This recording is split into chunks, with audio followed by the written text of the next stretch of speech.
Hey,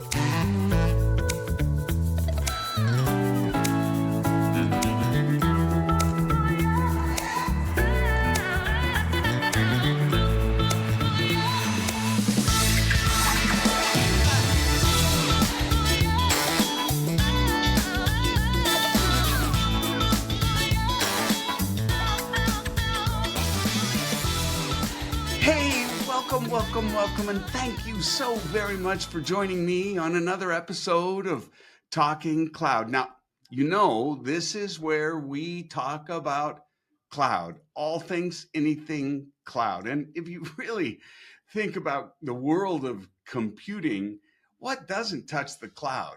So, really, it's anything in the world of computing, anything that has anything to do with cloud. And there's all kinds of amazing, crazy trends we see, but it's no holds barred. And as I have told you and lived up to this label many, many times, I'm just the Gilligan. But I always seek out just really bright, sharp people that are doing some amazing stuff in this industry. And I'm super excited. Now, today, unlike some of my episodes where I talk about dear friends I've known for decades, other times I've got guests that I've known for minutes. And that's one of them today. But I love it. It's why I never have a pre-call. All of these are completely spontaneous. And so today I'm super jazzed. I've got the founder and basically the guy that is at the helm of driving the creative direction of a company called Krateo AI. He's the founder and creative leader. His name's Clay Sharman. Clay, I'm super excited to dig into this one and hear about you and the company you got going on and what you're doing. But I didn't obviously give you the kind of introduction. Folks, look him up. Go on to Yeah. LinkedIn. You're going to see all of that. But why don't you just go ahead and push from the dock? It's great to have you on the program. Yeah. Well, so certainly after that high energy opening, Grant, I'm thrilled to be here. And like you, I like to sail, so I'm totally cool with this. This is great for Awesome. me as well. So yeah. So just to give you a kind of a launching point, maybe. We're an AI company. We do a lot around intent-based understanding from a consumer standpoint. So understanding what motivates an anonymous traffic visitor who goes to a website. What's the difference between somebody who's not interested in buying and somebody who is? And so, that's where we spend a good portion of our So, time. so I'm thinking, I'm old, and so I mean, I'm thinking in the old world, this was when somebody walks in the door at a clothing store, or That's maybe right. there, or in a mall. I mean, it's the whole idea of who's really there to do business with you and who isn't, right? And that is a far different experience now with the billions that can come and go online, right? But the premise is exactly the same, Grant, right? The idea that you own a store How do you and do that, though? I mean, that's immediately what I'm thinking is, how do you know if I mean, you can't see me, you can't right. see my face. I mean, are you digging into all of the breadcrumbs that I've left everywhere else that shows my proclivity to liking shoes? Or gosh, he's been to a lot of tennis shoe stores or looked at a lot of shopping. I mean, how do you identify that? That's kind of Yeah, I would interesting. say it's similar to this notion of body language, right? I mean, if you look at somebody who's making eye contact with you when they come into the store, or they seem to have an idea of where they're headed, you're going to get a different sense about them than the person who's keeping around in the back and just sort of Hmm, staying out of the way and looking at clothes, but not really wanting anybody to come by.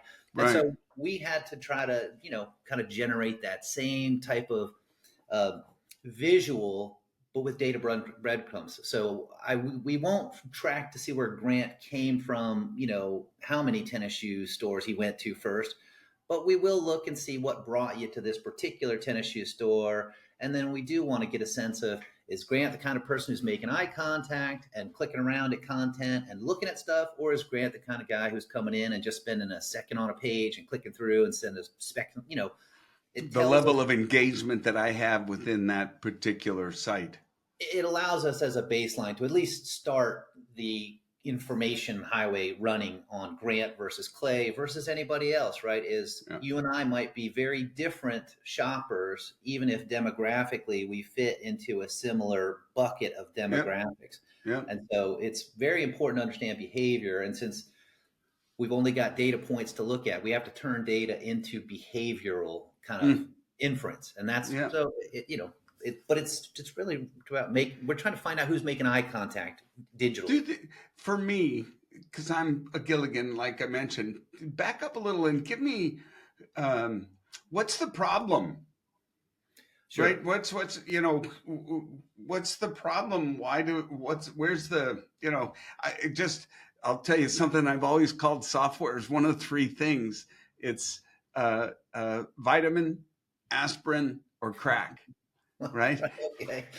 And vitamin, the last product you want to build because I don't need it to live. I'm fine without it, Right. right? Aspirin, okay, you're taking away pain. You're solving something, but crack is what you want. Oh You're right. my God, look at this! It's amazing. So I'm thinking, where's the crack Right. in Crateo? Yeah. So yeah, I would say we're like a Crasprin actually, because we do take away a headache at the same time we're I like delivering. that. I'm gonna have to remember that one. Crasprin. Yeah. So the problem is statistically, 95 to 98% of all e-commerce web traffic is anonymous. So every e-commerce store is building off their success on this 2 to 5% model, meaning from a digital paid advertising or whatever your efforts to bring people to your site is, you're really paying a lot of money to get a low volume of result. So Yeah, it's the spray and pray, right? that's That's exactly right. And so the headache is, yeah, we're spending a lot of money and we seem to be getting, you know, kind of consistently low results. And that's ever since the internet, was really introduced in 94 and all the way through up till about last year when well, and you see that I think in terms of just what's expected, that's right. Well, that's right? become I mean, when you look at, click, if you have a click rate of just right, something anemic, right. you're considered good, right? Yes. I mean, relative to the size of the sample and what you could if you were focused, targeted, if you really knew who you were going after, right? That's I right. mean, that seems So to be what the whole point is. that is exactly what it is, right? Is because the Be a idea, rifle, not a right. shotgun. Yeah, surgery is precision. No, it's not. It's not just a kind of a bludgeon that you swing wantonly across and see. Although, it's interesting if you look back, there was a period in time when, there was some, and I'm talking long, long time ago, but it was believed that, if you cut out certain parts, that was, I'm only suggesting the interesting parallel between the crudeness Right. and with the improved accuracy, education, understanding, the scalpel comes into play. You know what I mean? And it seems Absolutely. like we're definitely in that phase right now with data because of AI. I mean, obviously, I see it in your name. So tell me more about Crateo and how you got there Right. and who it's targeting and all that, because I'm fascinated by this. Yeah. I mean, so at the highest level, my own creative, process for coming up with Cradio was I was working for an enterprise intelligence company, and we were helping the three-letter agencies root out bad actors, within the government through kind of tracking data like an Hmm. alias and then learning through. So that's where I got the bones of my framework. And then I Hmm. saw a natural parallel to an alias to an identity and an anonymous visitor to an identity. And I use a very similar tree structure to understand what's intent, affiliations, and that sort of stuff to draw conclusions. But at the end of the day, Grant, I don't like getting spam. I don't like my inbox flooded with the wrong messaging. I can't Yep. understand why Amazon isn't even better at pointing out the exact right thing I want with as much information and money as I've spent with them for Right. 30 years. I Right. still think they should be better. And Because, so but I think first, I think part of what they may want to be doing is not be too focused, because then maybe you won't swerve off the that's lane exactly and right. go on a click parade. You know what I mean? Because I mean, let's face it, man, squirrel, uh, right? That's what they thrive on. Yeah. And if they get so good at selling just what I said I want, they're not gonna, I'm not going to go on those click parades maybe quite so often. That's just Well, there's no question. hypothesis, you No, know. no, I think you're dead on, right? And Amazon's a bad example because Right. they use that because model, because they have a billion products or right? more, right? Whereas a They company have to sell. like my company, my wife's company, somebody else's business, I want you to be focused on my 23 products and services. That's what I want. So I could certainly see.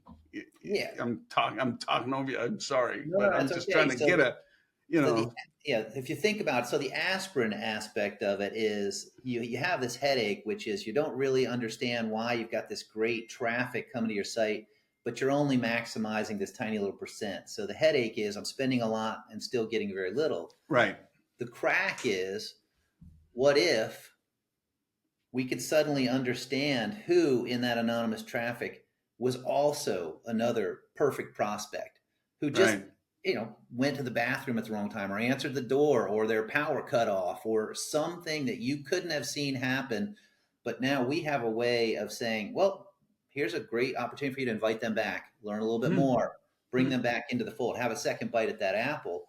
And so the crack is, what if there's the exact same number of potential prospects to convert in that second group as there was in the first? Shit, wouldn't you want that? I mean, yeah, yeah, that's big if you can pull that off. And so our um, taste is ability to show you very quickly how within an anonymous group, let's say 10,000 come in, our platform can instantly score every one of those 10,000 and stack them based on behavior. So I know right away who's the top 10% engaged, who's the top 20, 30. And then the tool can say, let's ignore 51 through 100. We're only going to right, focus on the top 50. So right out right. of the gate, you have this opportunity to avoid campaigning to 50% of the wrong people right away, instantly. So that's the crack, this idea that we can instantly whittle it down by half or more. If you only want to top to the top 10%, you Right. can do that Yeah, too. obviously that's your discretion, right? The whole point is being able to stratify it That's with exactly accurately. It's not a matter of, you know, it's interesting. I, as a business owner, I see a bucket and I see all the fish swimming around, right? And I have to take the whole bucket because I want that's right. all the fish. But if I could somehow reduce the amount of water in the bucket and keep the same number of fish, That's right. right? Now, that's the hard part. That's it, that it sounds like what you guys Actually, are that's a doing. great man. That's a great analogy. I like that. The idea, I would say the volume of fish in what your bucket would be the equate to the Qualified leads, yes, those qualified leads. the people that really want my product, Right. they're in that bucket. The I mean, it's problem like is, it's like this, right? If these are my two bucket sizes, right, right, and I have 100 fish, it's just this is much better right, in every correct, regard. Metaphorically, of course, in terms of what I have to process, how efficient my work is, all of that. So, right. so I guess I get it. So, who's the target? Who says, "Hey, we've got to get Krateo"? Did you? Who is that ideal profile of a customer for you guys? Yeah, so there's probably three specific kind of customers that we focus on. One is the marketing agency that's performance based and being judged on value proposition month after month. for them, the idea that they can instantly build a high performing audience built around the traffic that's moving forward, and we can sort of analyze when they come back in and engage with a campaign or a tactic, we're going to tell you this last audience behaved very well against this one. Let's try it again with this new audience. And we build on that. So the predictive capabilities of audience performance for an agency is very high Right. because we instantly give them return on ad spend by eliminating bad Yep. unqualified leads. Yep. And then the second would be, service kind of direct customer facing service providers like financial services, wealth management, those type of companies that rely on relationship building, but they understand we're in a competitive space, but they're getting, they may get lower volume, but the converted customer value is Yeah. so Yeah. high. Boy, I think of, because I'm in this category, the number of people in the United States anyway that are turning 65, right? This massive amount of the boomers that are all moving through. It's really, it's a lot, It's a right? lot, It's right? it's a lot, but there's still a lot of people. So for me to be able to reduce the volume of that bucket and still keep the same volume of that target audience, That's right. those old people, whatever it is, I Yeah. could see that really as being valuable. So what's the third? The third is, kind of direct to consumer product based companies that do have high volume and recognize the pain of we're spending a lot of money and we're, Like,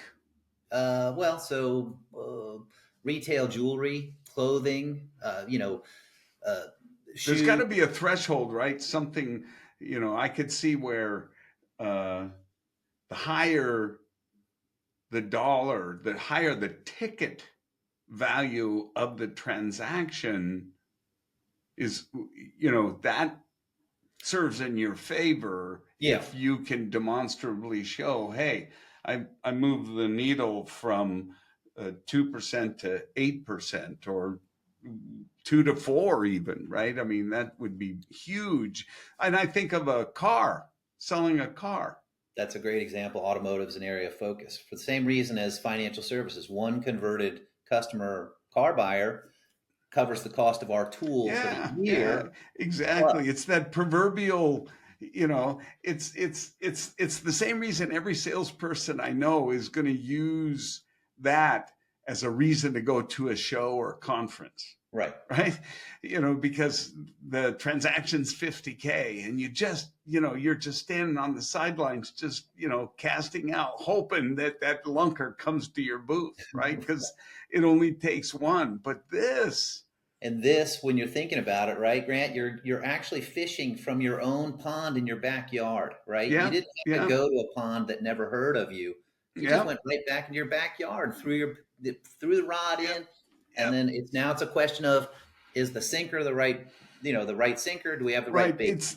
That's right where I was just going to go is, there's another part of this equation, and that is, I, I'm looking for a car, but what is it that makes me attracted to your outlet for the car, right? Your Right. ad, your engagement, Yep. your human or non-human pestering. All these factors are going to affect different people different ways, right? But that's the other side of the equation. How do you deal with or address any of that? Well, so I guess the easiest way that we deal with it is so you've come into a site and we've sort of identified you as Grant, and we've got this little footprint about how you behaved on that one site visit. Now my company says I want a campaign, so I throw you a car ad on social media, maybe through Meta, and if you click on the ad, even if you don't come in for the test drive to schedule it, but I know you clicked on it, then Yep. I look at that and I say, okay, great. We know one more piece of what Grant responds to, which is a Right. nice visual ad. Right. Now the question is, what turned him off, right? Why didn't he schedule? And so we have to think about, is there an email that we want to push now to sort of stay in his mind, but not keep pestering him on social media? And so it Mm. becomes a question of what mechanisms are going to work with Grant. And so one of the ways we do that is we look and we say, Grant fits a nice persona or category of buyer based on 100,000 other people who were like him. Yep. And we moved them through the same sort of touch funnel, right? Social, email, social again, and then a And phone this was call. his behavior versus other people's behavior through that whole And then, process, right? right, And the whole key, if I'm jumping ahead, but tell me if I'm right, where we're at now is we have the tools and capacity to truly tell you how many grains of sand there are in the beach and the shape, and then stratify them maybe in 5 different buckets, the sizes of those grains of sand. And that's something we've never been able to do at scale like we are correct. now. And it's got to be, remarkable, the and I'm sorry, but I'm kind of a visual Yeah, metaphor, if sure. you've already got it, with the bucket thing. But in my mind's eye, I see this world we're moving into is one that has so much more definition. It's kind of like going from TV in the 60s to this, not HD, but the next one, whatever it is, right? Where Right. it's just, you can see the pores on their face and everything. And that kind of unbelievable fine grain clarity in the data is going to present opportunities for companies like you that really know how to see what it's revealing, That's right. right? Because Yeah, that's what's happening is this data, we've been looking at it, and it's kind of like one of these abstract paintings, and we kind of just looks like a blob. But then you ever notice when you get at the right distance and all of a sudden you see it, you go, holy, wow, right. that's right, that's a beautiful field of flowers and the waterfall. And it's that, to me, it's the same kind of thing. We've been looking at this data, but we have been looking at it hoping for a 2% click rate, because we haven't really been able to look at what's going on. And it seems or sounds like that's what you guys are doing.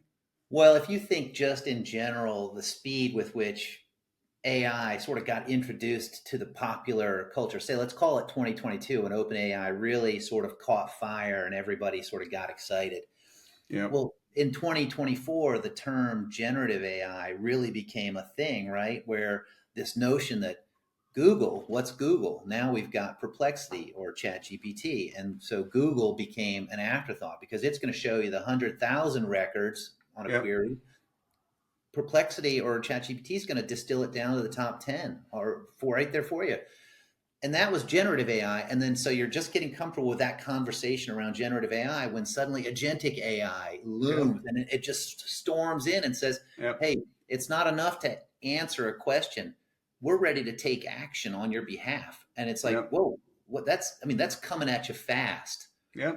And Yeah. that's the world we live in right now. It's And it's coming at us also fast. stratifying, isn't it? I mean, I always kind of look at it like a world, a big giant atlas versus an encyclopedia. In the world of agentic AI, we're starting I've got an A and a B and a C, and everything you want to know about A, I got it, baby, and I could do it for you. But, oh, B, let me ask, oh, C, right? So we start to line up these individual agents that are Yep. just brilliant in their capability, space, domain, what have you, right? Yeah, I think when you're thinking about this, and that you just kind of remind me, I watched this a documentary on the Titanic not too long ago, maybe last month actually, where for the first time in our history, there's enough horsepower and computing capability and visual drone footage capability where they actually sent a small robot down, two of them, I think, to shoot 750,000 photographs of the entire two parts of the wreckage. So And we then can do a full simulation of what happened. they created an entire Yep. reproduction of the scale of the Titanic digitally, and then they were able to run simulations and actually look at it. Yep. And so Yep. it was like looking back in time because they were able to recreate the actual impact and then Yeah. the sinking of it and get insights into what happened in ways that they never could anything. It was all Totally. speculation. It was speculation. And now to Yeah. your point about data, it's Yeah. stratified. We Yeah. can now answer questions with data that we Yeah. only ever posited before. Yeah. We all went off of, you know, indicators as best we could based Yeah. on, you know, what we were measuring. But the accuracy, obviously, when you're expecting and spending money to achieve a 2% at anything, come on, right? That's not focused, That's right? right. It's simply not. Now, why it isn't is a different That's problem. a totally And different question. so I want to understand, you know, obviously there's AI in this. Are we talking about a SaaS? Are we talking about an agent? Are we talking about an endpoint? What are we talking about architecturally with you guys? Yeah, so in keeping with your talk cloud strategy, we're a cloud-based SaaS product. See, then we mission accomplished having you as Absolutely. a guest, right? Yeah. Right. No Check that matter box. if it's security or not security, I mean, it's mission accomplished. And I mean, I don't care. I am finding it fascinating and interesting. So I hope my guests will too. What's interesting about this is there's clear ethics questions around the use of data. There's clear privacy things that have to be Yeah. considered. All of We this haven't stuff. even got there. No, right. But that's paramount in my mind, coming from the enterprise intelligence background and the Yep. protection of data at the consumer level. We for sure, I didn't want to crack open something that allows us to know more about the rest of us in a way that was unfair advantage, right? Right. Right. The intent was if you have the right amount of data, because let's face it, Do I stay anonymous? Although I've got a digital persona that you know about. Am I anonymous, or I mean, does yeah, it? I guess if I opt in and say yes, I want to join a mailing list or something, I'm no longer anonymous, right? And that's what that's you're a looking different for, animal, right? So the people who give the information, that's great. They're in that 2% model. What right? we're it's the 98 that didn't opt out. So in the United States, data privacy is governed by express opt out. It's coming, baby. You saw what just passed in Europe too, right?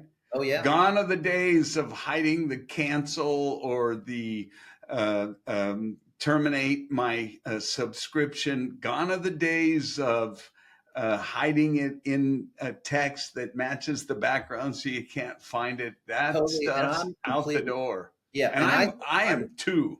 yes, I'm with that because I think the best way to build trust is to be transparent. Fully, And so completely. yeah, and so you give every visitor to the website the option to opt in, opt out right up front. I think Yeah, that's the best way to be transparent and say, look, our goal is to build a better experience for you. But if you don't want any part of it, right. here you go. And there's You no know, and trick. it's interesting, not to go off topic too much, but I think it's related because it is interesting. And I'm, as Trump would say, I'm weaving here. So it's just the way there's a percentage of the population. Oh, I don't want you to track me. No, no. Yeah, But yet they're browsing on the web. They're going and they're totally naive to the fact that it's all out there, man. Okay, maybe you didn't opt in right on the front end, but there's a whole lot of other stuff that your breadcrumbs are everywhere, they're right? everywhere. And so where I was thinking and going, and it's similar to AI and we were talking about with calculators, and it's just how the change in the perception of given technologies, right? In the same way that there's a percentage of the population that won't do it, we're going to soon be, the majority is going to be absolutely, yes, I want you to give me a better experience, That's right. because they're going to be the digital natives, not the immigrants like me. Right. And it's no different than when calculators got introduced and you couldn't take them into math class. That's And right. now you cannot pass a math class without it. And I suspect AI is going to follow a very similar path, where we're initially going to put our hands up and say, no, you can't use it. But it's going to be so ubiquitous and so Right. pervasive. In fact, it will be a critical skill. And Yeah. I think, I believe right now, and not to go off topic, but if there is one thing every organization on the planet should be investing in, it's teaching their people prompting, Yeah. understanding, just understand what a prompt is, how different it is from a search, Right. just the whole experience. Because if you don't, you're in deep yogurt, man. You're in deep yogurt. But anyway, I'm sorry. I didn't mean No, no, to. that's okay, because that leads me to an interesting segue. In April, I was down in New Orleans. I was facilitating a panel on AI in marketing and what the future of marketing was going to look like from an AI Mm, perspective. And the prompting question came up early. So our panel was an impressive set of intellectuals in the AI space, and they were fairly certain about a couple things. One, marketing teams are probably going to shrink in the future. guaranteed. Right. Two, prompting is going to become its own skill set. So they even have a title for prompt engineers that they're, trying to train people in as. Yep. And then the third thing that they highly recommended in an effort to keep it becoming us versus them is you have to question the output from Always. the AI. Don't Well, just take it as gospel. so this is where, you mentioned this earlier, and for some of my repeat listeners, this may be redundant, but I have to say this. So for well over a year, I've been out speaking quite regularly, and my most popular presentation was one that was all about AI. And in order to really, I feel, I mean, I had to do my own research. I Sure. wanted to get smarter, and I've introduced myself as a Gilligan. And okay, maybe I get it a little bit more, but I really am not a technical guy. I've never been trained technical. All of it is because I've lived it, Yeah. and I conceptually have always been able to understand, or generally, most always been able to understand it. And I'm a huge believer that this AI phenomenon that we're experiencing is bigger than anything, magnitudes bigger than anything. I mean, anything, desktop computing Right. revolution, client server, the internet, any of those, IoT, people don't understand the magnitude this represents, Right. because it will be so ubiquitous and so pervasive. And Well, so, to my to finish my long diatribe, my point was, if you are using this technology and you don't at the very least conceptually understand transformer and the transformer technology that came out of Google in 2017, shame on you. right. I believe you're a lemming, because it is the fundamental premise that says everything is a guess. There's no words, it's all tokens. And when you start to understand that, then you immediately go, oh, well, shit. Yeah, it's a really, really, really well trained guess, but it's still a guess. I That's better it. double check it. That's right. Right? That's, to me, it seems like it feeds into supporting the argument that no matter how good it gets, you gotta still you still gotta comb through and look for fleas. I mean, Right. you still have to do that. And if you believe it's magic, you believe that it's writing words, and that then you're in trouble, I Yeah. believe, long term, on really interacting and coexisting with this technology, because I believe in 5 years, that's the skill. Yeah. The skill isn't being smarter than it, because you're not. No. The skill is being more human than it Right. and being able to fill that gap. That'll be the skill. Yep. Totally agree with that. In fact, the argument that was posited out of the panel was the difference that will always remain in place is that there's a creative spark in humanity that you cannot simulate no matter what you do, because it's indefinable. And as you know, an AI machine has to have a definition in order to move forward. Precisely. So I totally And agree with you. and it's interesting, right? Because of what you just said, results in AI being programmed to be able to discover 400,000 more new compounds. Right. But it was the human discovery, you know what I mean? Definitely. So it's that human creative spark that really initiated it. But it's now AI is able to, I mentioned this earlier. There's some famous quote that's, if you want a person or something to change, don't expect it to change. Change the way you look at it, Right. right? Because when you change how you look at it, it will naturally change as well. And so I think I think that what AI can do that we have sometimes a challenge doing is what I call a spherical 360 analysis, not a single plane Right. 360, but spherical. Um, and it's super exciting times. So tell me more about uh, your technology, the process, the company. I mean, I'm Yeah. fascinated to Yeah. learn more. So we How'd use, you come upon the idea? What I mean, well, we I've just, got a million questions. yeah, I mean, so the idea was pretty simple, right? If we can inform from an anonymous standpoint and then build out some understanding, then there's a consumer problem that I've known about for some time, which is the 2% rule. I'm like, Yep. well, shoot, I now have visibility into that 98%. And if nothing else, I can begin to hypothesize or at least build strategies to address, is there 2% in that 98%? Yeah. Let's go get that too.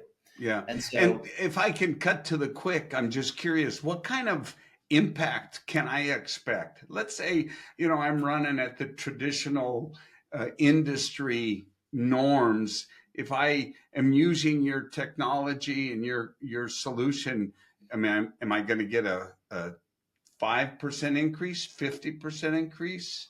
well, so Uh, the and I'm initial, not trying to put you on the hot no, seat no, or no, no, anything, it's but just, I got to believe that's what people think immediately is, okay, well, what's this going to be? How right. much more? What am I going to get? Well, so if I was to, so let's assume that 100,000 people show up to a website and the 2% rule applies. You're getting 2,000 signups out of that 100,000. Right. Well, so I'm going to look at that 98,000 that took no action, and I'm going to say, I'm going to get you another 40,000 of them. And so suddenly we're talking about 20 times the funnel visibility each Mm. month. So that's the immediate impact. But the real impact is in things like click rate when you start to segment based on behavior. So suddenly you go from, you used a minuscule, and I'll put a number to it, and I'll say a 0.75, Yeah. which some people would say that's a fairly respectable click through rate, which Yeah. is horrific when you think about it, but Yeah. that's the number.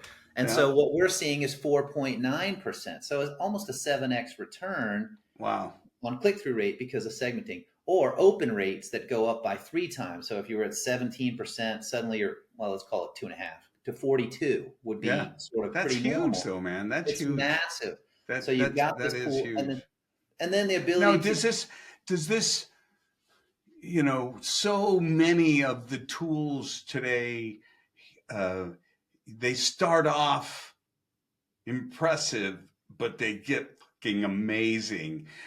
They just, you know what I mean? It's almost like my mom's spaghetti. It was great, but it was better when I put it in the fridge overnight and the next day. Oh man, it was so much better. So is this a solution that I sign up today and I'm going, hey, wow, cool, but 6 months from now, a year from now, 2 years from now, if I'm sticking with you, Right. It's does it enrich? Does it get? oh, absolutely, because now the AI component, month one, you're just talking about new volumes that you've never seen before, but Yeah, we can't tell you anything about what the outcomes are going to be because, as you pointed out, it would just be a guess. right. However, 6 months in, after we've reviewed the data based on the volumes and the reactions and the interactions and the non-interactions, all of these things go into the pie, right? And suddenly we're baking up this thing that you've never tasted before, but it's incredibly delicious. Yeah. It's this learning platform that's learning at AI speed, right? And so not only that though, but we've got the agentic aspect too, where it can take action on your behalf. So it's not just a manual data feed to you, it's an automated Give workflow. me an example of that.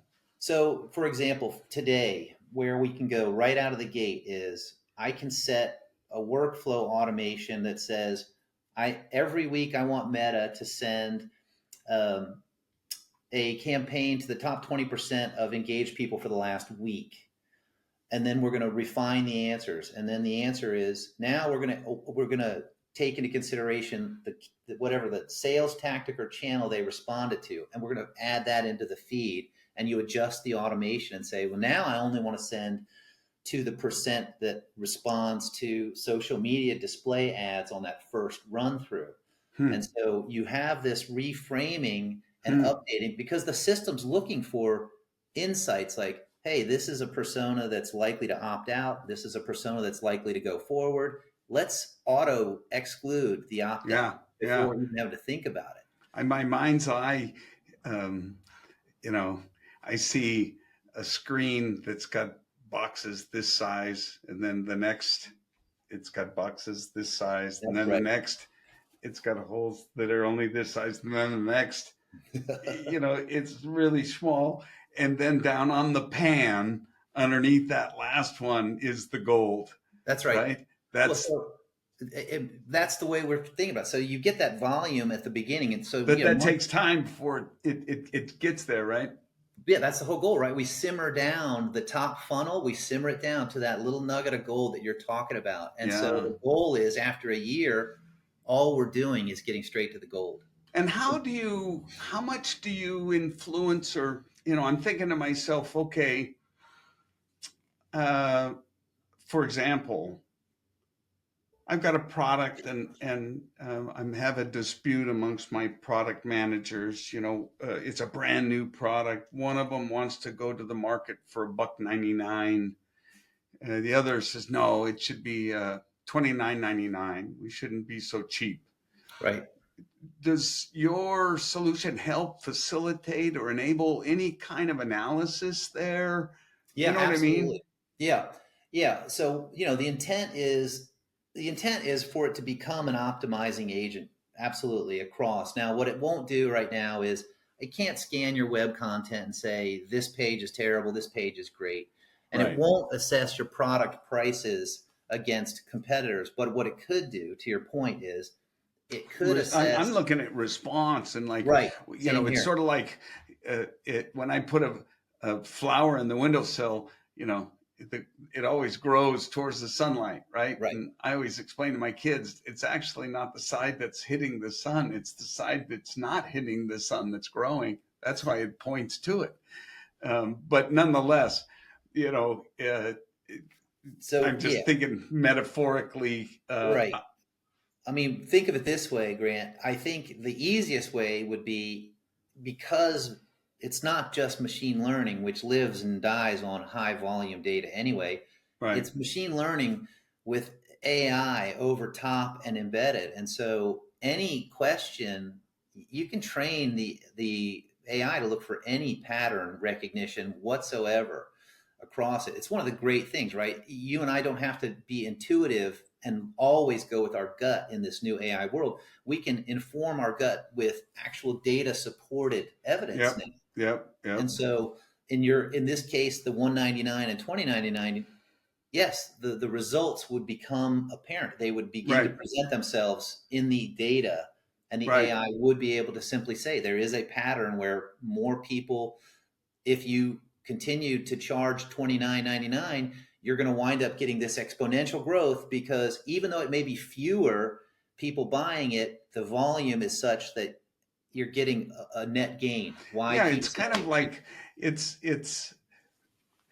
if I, you know, if at a buck 99 I'm getting a high volume, but I'm in the baseball metaphor, everybody's kind of falling off, they're Right, willing, they're falling off as opposed to 29.95, and I'm just getting, solid double, solid right on smacks. That's a richer transaction for me as a seller, right?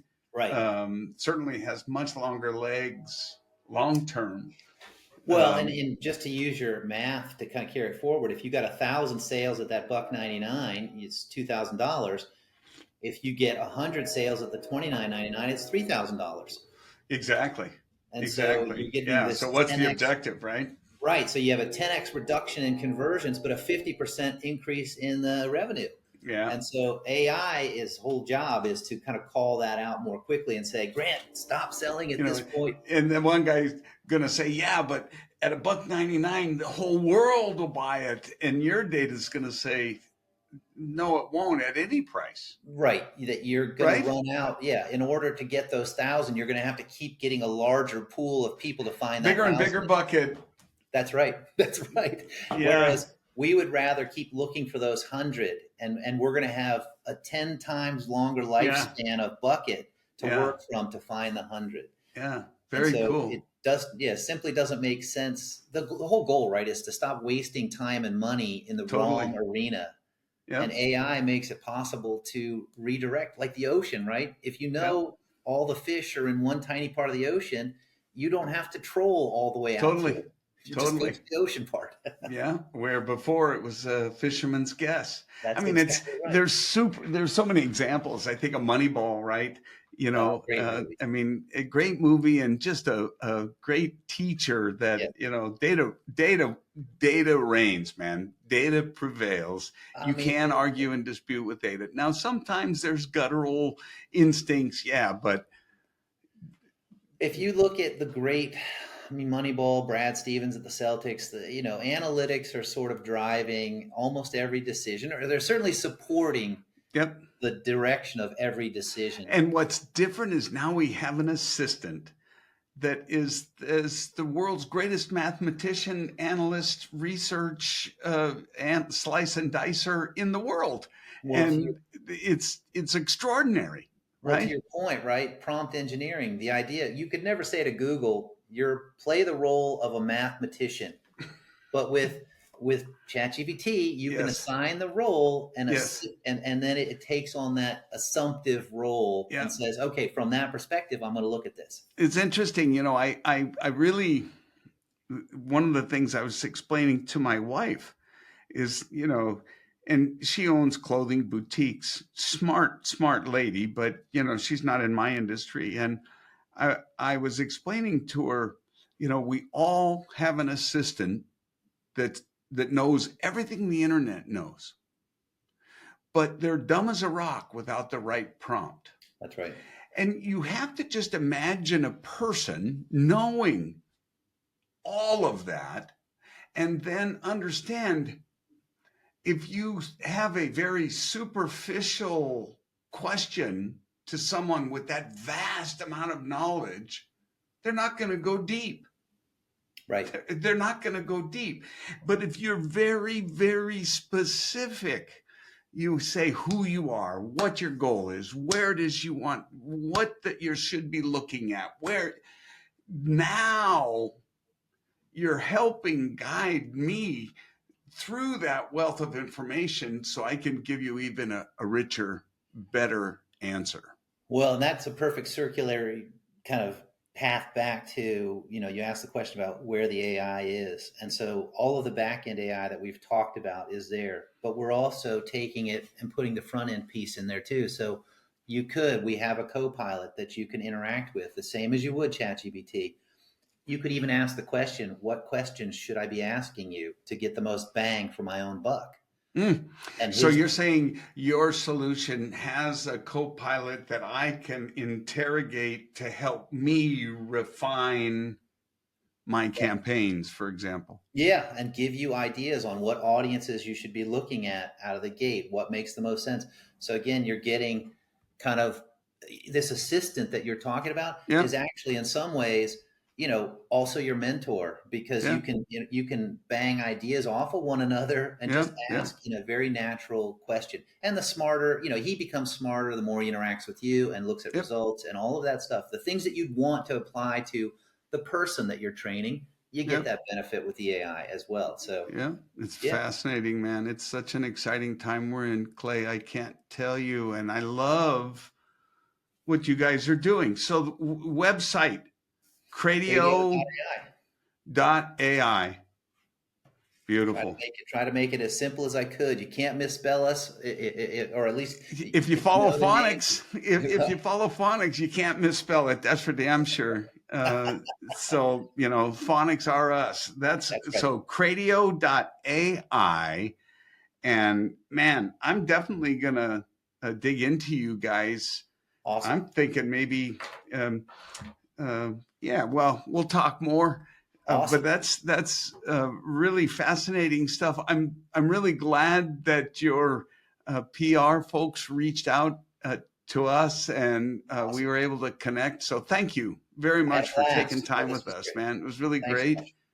And I'm there's so many things we could talk about. I could tell you, brother. I know we could go on for hours. Another So time. we'll have you back. One of the things. Awesome. How long you guys been in business? 3 years. Yeah, we opened our Yeah, shutters in see, that's a 2022. grandpa in this AI space, brother. I Don't mean, remind me. that's an early mover, and so I'm really keen to learn more about Crateo.ai. Clay Sharman, fantastic episode. Thanks a ton, brother. I really enjoy it. Oh, I loved it, Grant. Thanks so much. Thanks much. It was fun. Hey, ladies and gentlemen, I hope you enjoyed it as much. I mean, it's impossible to have the benefit of being there quite like me, but man, this has been so cool. Never met Clay before in my life, but have learned a ton. And isn't it exciting the time we're in? Man, it's just like I'm going to be seeking out more topics and companies like Crateo.ai. I just think this is such an exciting and fascinating subject. And I love having brilliant guests like you, Clay, changing the world for all of us for the better. And really appreciate it. So, ladies and gentlemen, share, like, tell your friends, and please come back on the next episode of Talking Cloud. Thanks so very much.